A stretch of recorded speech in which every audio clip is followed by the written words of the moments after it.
He falls just like that. A king was brought down by a woman's hand. But it wasn't the stone that truly killed him.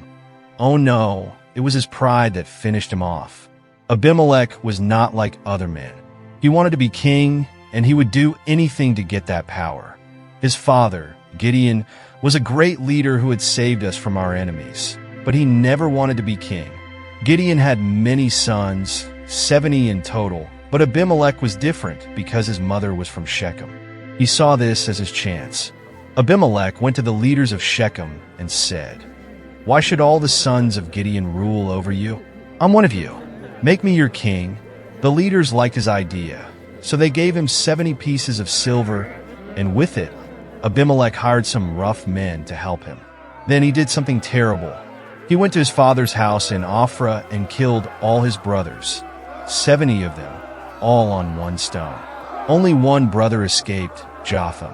When Jotham heard what had happened, he climbed to the top of Mount Gerizim and shouted a parable to the people of Shechem, criticizing their decision to make Abimelech king. In the parable, the trees sought to anoint a king over themselves. The olive tree, fig tree, and vine all refused, but the thorn bush, representing Abimelech, eagerly accepted. Jotham warned that if they had acted in truth and sincerity, they would rejoice in Abimelech. But if not, the fire would come from the thorn bush and consume the cedars of Lebanon. But still, the people made Abimelech their king. For a time, things were quiet, but Jotham's curse was hanging over him, and soon, trouble came. The leaders of Shechem began to turn against Abimelech. They didn't trust him anymore. They even set up men to rob travelers, hoping to make Abimelech look bad. A man named Jael, the son of Ebed, came to Shechem and stirred up the people. He wanted to lead them against Abimelech. Jael boasted that if he had control, he would get rid of Abimelech. The leaders of Shechem liked Jael, so they followed him.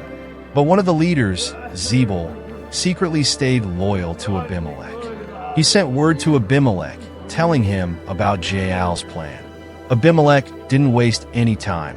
He marched his army to Shechem at night. When morning came, Jael saw the soldiers approaching and tried to fight, but Abimelech was too strong.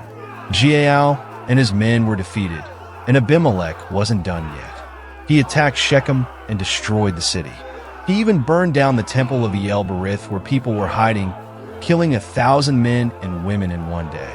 But Abimelech's hunger for power wasn't satisfied. He went to the town of Thebez, hoping to destroy it too. The people there ran into a strong tower for safety, just like in Shechem. Abimelech thought he could burn this tower down as well, but something happened that no one expected. Abimelech came close to the tower, ready to set it on fire. But then a woman on the roof threw down a millstone, a big, heavy stone used for grinding grain. It hit Abimelech on the head and cracked his skull. He collapsed, bleeding and broken. But even in that moment, Abimelech's pride was still alive. He didn't want people to say a woman had killed him.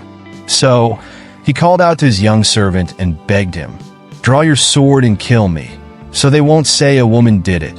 And his servant did as he asked. Abimelech died that day, not by the sword of an enemy, but because of his pride. When his men saw that he was dead, they all went home. The battle was over, and so was Abimelech's reign. Just like Jotham had warned, the curse came true. Abimelech's thirst for power had destroyed everything, including himself.